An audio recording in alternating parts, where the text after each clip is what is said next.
Gayatri PG college Sanchore के online class में आप सभी विद्यार्थियों का स्वागत है। बीए सेकेंड ईयर राजनीति विज्ञान विषय के अंतर्गत हम हमारे प्रतिनिधि राजनीति विचारक जॉन लॉक का अध्ययन कर रहे हैं। हम आज की कक्षा में हम लॉक के सामाजिक समझौते सिद्धांत का अध्ययन करने जा रहे हैं। प्रिय विद्यार्थियों, हमने हमारी पिछली कक्षाओं में हॉब्स के सामाजिक समझौते के बारे में अध्ययन किया था कि हॉब्स भी एक सामाजिक समझौतावादी विचारक है। उसी की भांति लॉक का आज हम सामाजिक समझौता सिद्धांत को समझने का प्रयास करेंगे।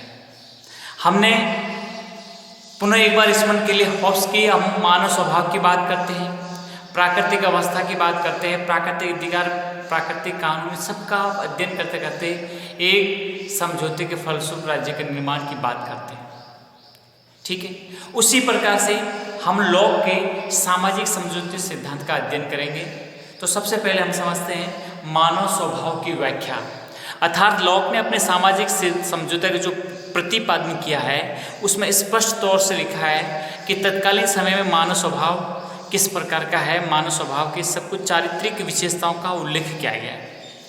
देखिए, मैंने आपको पहले भी बता चुका हूँ मैं आपको, और अभी भी स्पष्ट कर रहा हूँ कि जो भी चिंतक विचारक अपने जो विचार लिखता है वो अपने आसपास के घटनाक्रमों से बेहद प्रभावित होता है।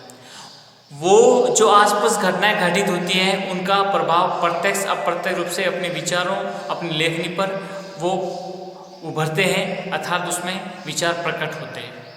तो आप देखिए कि हॉब्स का मानव एक प्रकार से स्वार्थी, पाशविक, पतित, दुर्गुणवी या फिर विवेकहीन इस प्रकार का मनुष्य है जो पाशविक प्रवृत्ति से संपन्न है, एक दूसरे के खून का प्यासा बना हुआ है। ठीक है, शेर के अधिकार की तरह जीवन जीने वाला हॉब्स का मानव है। लेकिन लॉक का जो मनुष्य है, यह लॉक है वो मनुष्य को सद्गुणी प्राणी के रूप में स्वीकार करते हैं।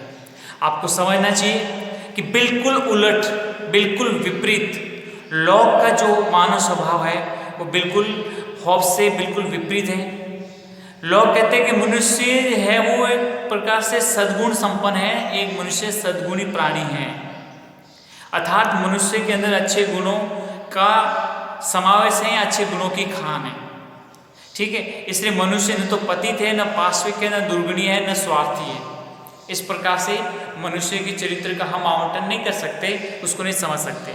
हमें तो यही समझना चाहिए क्योंकि मनुष्य का जो चरित्र है वो या मनुष्य की जो विशेषता है वो बहुत ही अच्छी हैं, सद्गुणी हैं। और मानव अपनी प्रकृति से सामाजिक प्राणी है, मानव अपनी प्रकृति से सामाजिक प्राणी है। ऐसा नहीं है कि बाद से वो बदलता है, बाद की परिस्थिति से वो प्रभावित होकर ये करता है, नहीं, वो अपनी प्रकृति से ही वो किस प्रकार का है, सोशल एनिमल, जो पारस्परिक सहयोग, प्रेम, दया, सद्भावना के आधार पर दूसरे व्यक्तियों को मनुष्य में दया, प्रेम, सहयोग, सौहार्द, नैतिकता, भावुकता और सहनशील प्राणी के रूप में इसको समझा जाता है। देखिए, स्पष्ट करता हूँ। हॉब्स कहते हैं कि मानव अपनी प्रकृति से सामाजिक प्राणी, ये बात तो स्पष्ट हो गई, जो आपसी सहयोग, प्रेम, दया, सद्भावना के आधार पर दूसरे व्यक्तियों के साथ संबंध बनाए रखते हुए अपने जीवन व्यतीत करता है। अर्थात मनुष्य में दया, प्रेम, सहयोग, सौहार्द, नैतिकता, भावुकता और सहनशीलता आदि विशेषताएं पाई जाती हैं। तो ये हमने देखा लॉक के मानव स्वभाव के संबंध में विचार या लॉक के मानव स्वभाव संबंधी धारणा। तो इसमें हम देखते हैं कि मानव को बहुत ही सद्गुणी मानता है, उसके अंदर कई प्रकार के जैसे पारस्परिक सहयोग, प्रेम, दया, सद्भावना के आधार पर अपने जीवन व्यतीत करने की प्रेरणा देते हैं। कौन? लॉक महोदय। अगला है प्राकृतिक अवस्था। प्राकृतिक अवस्था में ये स्पष्ट क्या है कि प्राकृतिक अवस्था किस प्रकार की थी। देखिए, लॉक का जो मनुष्य है वो प्रेम, सहानुभूति, सहयोग और दया से पूर्ण प्राणी है।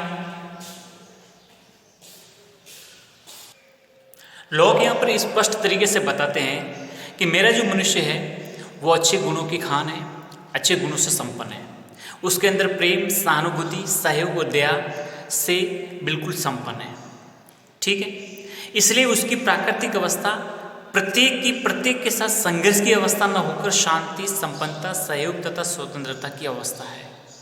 यहाँ पर किसी प्रकार की अराजकता नहीं है, यहाँ पर कोई युद्ध नहीं है, यहाँ पर एक दूसरे के जान के या रक्त पिपासु नहीं है, खून के प्यासे नहीं है, क्योंकि यहाँ सब मनुष्य अच्छे गुणों से संपन्न है। उसके अंदर प्रेम है, सहानुभूति है, सहयोग है, दया है, सभी से पूर्ण है वो प्राणी। इसलिए मैं ये मानता हूँ कि यहाँ ये अवस्था है वो किसी प्रकार की कोई संघर्ष की अवस्था न होकर बल्कि शांति, संपन्नता, सहयोग तथा स्वतंत्रता की अवस्था है। ये हमें मानना चाहिए। स्पष्ट हुआ? दूसरा, लोग कहते हैं कि यद्यपि प्राकृतिक अवस्था स्वतंत्रता की अवस्था है, तथापि यह स्वेच्छाचारिता की अवस्था नहीं है। कहने का तात्पर्य कि प्राकृतिक अवस्था में स्वतंत्रता है, सभी को स्वतंत्रता मिली हुई है, लेकिन ध्यान रखना कि स्वतंत्रता जरूर है, लेकिन ये स्वेच्छाचारिता नहीं है, अर्थात पूरी तरह से एक प्रकार की तानाशाही की अवस्था नहीं है। यद्यपि इस अवस्था में मनुष्यों को अपने व्यक्तित्व या संपत्ति के प्रयोग की अमर्यादित स्वतंत्रता है। कहने का तात्पर्य कि इस अवस्था मतलब प्राकृतिक अवस्था में मनुष्य को अपने व्यक्तित्व का और संपत्ति के प्रयोग का पूरा उसको अधिकार है, और ये अधिकार भी कैसा है, पूरी स्वतंत्रता किस प्रकार की, अमर्यादित स्वतंत्रता। ठीक है, यानी व्यक्तित्व अर्थात जीवन और संपत्ति के प्रयोग का पूरी उसको स्वतंत्रता है, पर उसे तब तक अपने को नष्ट करने का अपने आप को नष्ट करने की स्वतंत्रता नहीं है, जब तक कि ऐसा करने की आवश्यकता उसे जीवन बनाए रखने के अतिरिक्त किसी अन्य उद्देश्य से न हो। ये बात स्पष्ट समझनी हमें। लोग प्राकृतिक अवस्था संबंधी विचारों को मानव प्रकृति के आधार पर प्रस्तुत करता है। यानी हमारे जो लोग हैं वो ये स्पष्ट कहते हैं कि प्राकृतिक अवस्था के जो भी विचार हैं वो मानव की प्रकृति के आधार भी तो तय होते हैं कि किस प्रकार की मानव की प्रकृति है, मानव के किस प्रकार के वो चारित्रिक गुण हैं, और इसके माध्यम से इंग्लैंड के गृह युद्ध की अवस्था के चित्रण करता है। कहने का तात्पर्य कि जो व्यक्ति तो बाहर झलकता है वही उसके अंदर समाहित होता है, अर्थात जो कुछ भी घटनाक्रम है उसका पूरा प्रभाव उसकी चिंतन पर, उसके लेखन पर, उसके विचारों पर स्वाभाविक रूप से पड़ता है। लोक की जो प्राकृतिक अवस्था है उसमें व्यक्ति को अधिकार प्राप्त है और उसमें व्यवस्था भी है, अर्थात लोग कहते हैं कि प्राकृतिक अवस्था में व्यक्तियों को प्राकृतिक अधिकार प्राप्त है। यानी ये जो प्राकृतिक अवस्था है, इस प्राकृतिक अवस्था में सभी व्यक्तियों को कुछ अपने प्राकृतिक अधिकार भी मिले हुए हैं, अर्थात जो हमें प्रकृति से हमारे जन्म के साथ मिले हुए हैं, और प्रत्येक व्यक्ति अन्य व्यक्तियों के अधिकारों का ध्यान और आदर करता था। केवल शेर का अधिकार, अपना मनमाना अधिकार, मेरा अधिकार, मैं जो चाहूँ वो करूँ, अगले की हत्या करूँ, अगले को मर्डर करूँ, कुछ भी करूँ, नहीं, ऐसा नहीं। अधिकार ऐसा होना चाहिए जो आप स्वयं अपने अधिकारों की जो आप सुरक्षा करते हो या ध्यान रखते हो, उसी प्रकार से आप अन्य व्यक्तियों के अधिकारों का भी आदर करें। यह एक प्रकार की अवस्था में पाई जाता था। इसलिए प्राकृतिक अवस्था में, यह जो प्राकृतिक अवस्था है, इस अवस्था में मनुष्य को 3 प्रकार के अधिकार प्राप्त थे। यह प्रश्न आपकी यूनिवर्सिटी एग्जाम में कई बार पूछा गया है, इसलिए अच्छे ढंग से याद करो कि प्राकृतिक अवस्था में मनुष्य को कितने प्रकार के अधिकार प्राप्त हैं। पहला है जीवन का अधिकार, स्वतंत्र अधिकार और संपत्ति का अधिकार। ठीक है, एक बार पुनः स्मरण करता हूँ, जीवन का अधिकार, स्वतंत्र अधिकार और संपत्ति का अधिकार। ये 3 अधिकार उन्हें महत्वपूर्ण मानते हैं। इसलिए प्राकृतिक अवस्था में सृष्टि ईश्वर प्रदत्त वस्तुओं में श्रम के मिश्रण से हुई है, अर्थात ये कहते हैं कि प्राकृतिक अवस्था की जो सृष्टि है, अर्थात उसका जो प्राकृतिक अवस्था में जो सृष्टि का जो निर्माण हुआ है वो एक तो ईश्वर प्रदत्त वस्तुओं में श्रम के मिश्रण से, अर्थात ईश्वर ने जो भी वस्तु प्रदान की उसमें हमारा श्रम अर्थात हमारी मेहनत के मिलने से हुई। अर्थात जैसे पेड़ में फल फूल लगे हुए तो वे सबके, पेड़ में फल फूल लगे हुए तो वे सबके, पर यदि परिश्रम करके मैंने तोड़ दिए तो मेरे हो गए। पेड़ पर फल फूल लगे हुए हैं, जब तक नहीं तोड़े वो सबके हैं, लेकिन जब तो मैंने तोड़ दिए तो ये सब मेरे हो गए। तो इस प्रकार से ये कहते हैं कि प्रकृति जो प्राकृतिक अवस्था में ईश्वर प्रदत्त वस्तु हैं उसमें श्रम के मिश्रण से को उसका निर्माण हुआ है। इसलिए लोग प्राकृतिक अवस्था में व्यक्तियों को समान मानते हैं, अर्थात प्राकृतिक अवस्था में प्राकृतिक कानून भी प्रचलित है, प्राकृतिक अवस्था में व्यवस्था भी विद्यमान है और ये विवेक द्वारा स्थापित व्यवस्था है। अर्थात इसमें निरंकुश प्रभुसत्ता का प्रतिपादन जो हॉब्स करते हैं, इस प्रकार का हमें किसी प्रकार की अन्य निरंकुश प्रभुसत्ता दिखाई नहीं देती, बल्कि किस प्रकार की दिखाई देती है, विवेक द्वारा स्थापित व्यवस्था। यानी अपनी बुद्धि, अपनी जो विवेक है उसका प्रयोग करते हुए विधियों का निर्माण करना। इस प्रकार लॉ का तात्पर्य है कि मनुष्य को दूसरे के अधिकारों पर आक्रमण करने और हानि पहुंचाने से रोका जाना चाहिए। कहने का तात्पर्य, ऐसा कोई मनुष्य इस प्रकार से नहीं कर सकता अपने अधिकारों को भोग कि किसी पर आक्रमण करे या किसी को हानि पहुंचा जाने का काम करे। सबको उस प्राकृतिक अवस्था को मानना चाहिए जो शांति और संपूर्ण मानवता को सुरक्षा चाहती है। अर्थात हम सभी मनुष्यों को उस प्राकृतिक अवस्था को स्वीकार करना चाहिए जो बिल्कुल शांति और संपूर्ण मानवता की सुरक्षा चाहती है। कौन राज्य ये चाहता है कि नहीं मैं तो युद्ध करूं, अशांति पैदा करूं? नहीं, ऐसा कोई नहीं चाहता। वो ज़्यादा से ज़्यादा अपने क्षेत्रों को स्थापित करके शांति और संपूर्ण मानवता की सुरक्षा को स्वीकार करता है। ये बात स्पष्ट हो गई है। अर्थात यह विवेक जनित प्राकृतिक अवस्था प्राकृतिक नियम पर आधारित है। क्या है कि तुम दूसरों के प्रति वही बर्ताव करो जिसकी तुम दूसरों से अपने प्रति आशा करते हो। कहने का तात्पर्य कि आप दूसरों के प्रति ऐसा ही व्यवहार करो, ऐसा ही बर्ताव करो जैसा आप अपने साथ चाहते हो। ठीक है।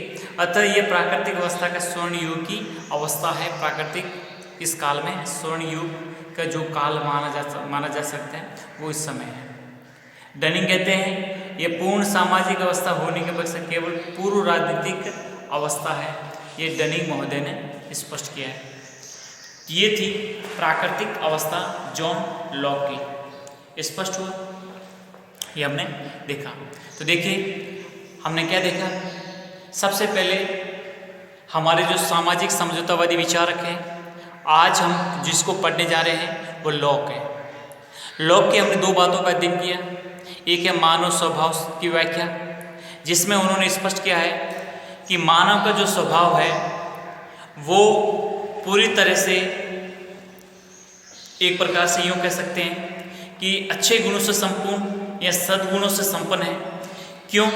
क्योंकि ये हॉब्स की तरह न तो स्वार्थी है और न ही पाशविक और न ही पतित और न ही दुर्गुणी। अर्थात इस अवस्था में मनुष्य को किसी प्रकार के बुरे गुण नहीं है। मनुष्य मानव में अच्छे गुणों को से संपन्न है। अर्थात अपनी प्रकृति से मनुष्य क्या है? सामाजिक प्राणी है। ठीक है। जो पारस्परिक सहयोग, प्रेम, दया, सद्भावना के आधार पर दूसरे व्यक्तियों के साथ संबंध रखते हुए अपने जीवन व्यतीत करता है। मनुष्य में दया, प्रेम, सहयोग, सौहार्द, नैतिकता, भावुकता और सहनशीलता यह सहनशील प्राणी हैं। तो इस प्रकार से समझ सकते हैं कि ये सब गुण किसमें पाए जाते हैं? मानव स्वभाव में। तो आपने ये बिल्कुल अच्छे ढंग से समझ लिया है कि लॉक का जो मानव है वो बिल्कुल हॉब्स के मानव से बिल्कुल उलट है, उसके बिल्कुल विपरीत है। हॉब्स है वो मनुष्य का चित्रण एक असामाजिक तत्व के रूप में करते हैं, जबकि जो लॉक है वो मनुष्य स्वभाव का चित्रण एक अच्छे सामाजिक प्राणी के रूप में उल्लेख करते हैं। ये बात दोनों आपको स्पष्ट होकर समझ लेनी चाहिए, क्योंकि देखो ये बात स्पष्ट है कि अलग अलग विचारकों के अलग अलग विचार हैं। हम अगर तुलनात्मक दृष्टि से समझकर उसको लिखेंगे, समझेंगे तो हमें अच्छे ढंग से याद भी हो सकता है। हम हर चीज़ का कंपेयर करते हैं, वह मानव स्वभाव का कंपेयर करते हैं, प्राकृतिक अवस्था का कंपेयर करते हैं, फिर सामाजिक समझौते का कंपेयर करते हैं, फिर उसके आगे की कड़ी जो भी है सबका अलग अलग कंपेयर करते हैं। कंपेयर करने से हमें तुलनात्मक अध्ययन की प्राप्ति हो जाती है, जो हमें पढ़ने के लिए काफ़ी आसान होती है। फिर हमने उसके बाद में प्राकृतिक अवस्था देखा। देखो लोग कहते हैं कि लोक का जो मनुष्य वो प्रेम, सहानुभूति, सहयोग, दया से पूर्ण प्राणी है, इसलिए उसकी प्राकृतिक अवस्था प्रत्येक मनुष्य के साथ संघर्ष की अवस्था न होकर शांति, समानता और सहयोग तथा स्वतंत्रता की अवस्था है। कहने का तात्पर्य जब किसी प्रकार का कोई भी संघर्ष नहीं है, किसी प्रकार का कोई हित नहीं है, तो इसमें जो लंबा संघर्ष न होकर शांति, समानता, सहयोग तथा स्वतंत्रता की अवस्था है। तो इस प्रकार से उन्होंने इस प्राकृतिक अवस्था को स्पष्ट करते हुए कहते हैं ठीक है। दूसरा इन्होंने साथ ही स्पष्ट किया है कि लोक का जो प्राकृतिक अवस्था संबंधी विचारों को जो मानव प्रकृति पर प्रस्तुत करता है और उसके माध्यम से इंग्लैंड में गृह युद्ध के चित्रण भी करता है। ठीक है। लोक प्राकृतिक व्यवस्था में व्यक्तियों के अधिकार प्राप्त हैं तो उसमें व्यवस्था भी है। लोक के अनुसार प्राकृतिक अवस्था में बालिगों को लोक के अनुसार प्राकृतिक अवस्था में व्यक्तियों को प्राकृतिक अधिकार प्राप्त है और प्रत्येक व्यक्ति अन्य व्यक्तियों के अधिकारों का ध्यान और आदर करता है। तो एक प्रकार से एक अच्छे इंसान, एक सभ्य पुरुष, सभ्य मानव के रूप में अपनी पहचान स्थापित करते हैं। क्यों? क्योंकि इस अवस्था में प्राकृतिक मनुष्य को 3 प्रकार के अधिकार प्राप्त हैं। एक है जीवन का अधिकार, स्वतंत्र अधिकार और संपत्ति के अधिकार। ये आपके बेहद महत्वपूर्ण प्रश्नों में से एक है, आपको हमेशा याद भी रखना है, क्योंकि यूनिवर्सिटी के सबसे फेवरेट एग्जामों में से जो भी 3 समझौतावादी विचारक हैं उनमें से एक ये प्राय पूछा जाता है कि लोक के अनुसार प्राकृतिक अवस्था में मनुष्य को कितने अधिकार प्राप्त है। तो आप यहाँ पर इन तीनों का उल्लेख करना है, जीवन का अधिकार, स्वतंत्र अधिकार और संपत्ति का अधिकार। ठीक है। तो इस प्रकार से हम ये समझ सकते हैं कि प्राकृतिक अवस्था है वो बहुत ही एक अच्छी अवस्था है जिसमें प्राकृतिक कानून भी प्रचलित हैं और विवेक द्वारा स्थापित व्यवस्था भी, तथा उसमें सभी मनुष्यों के अधिकारों का समान बर्ताव किया जाता है। अर्थात ये इस प्राकृतिक नियम पर चलता है कि तुम दूसरों के प्रति वही बर्ताव करो जिसकी तुम अपने साथ बर्ताव की आशा करते हो। अर्थात ये कह सकते हैं कि प्राकृतिक अवस्था का एक प्रकार का स्वर्ण युग माना जाता है। इसलिए डनिंग कहते हैं ये पूर्ण सामाजिक अवस्था होने के पक्ष से केवल पूर्व राजनीतिक अवस्था कह सकते हैं। तो ये आज की कक्षा में हमने स्पष्ट किया कि लॉक ने अपने सामाजिक समझौता सिद्धांत में 2 महत्वपूर्ण जो कंसेप्ट हैं, एक मानव स्वभाव की व्याख्या और प्राकृतिक व्यवस्था, इन दोनों का हमने अध्ययन किया।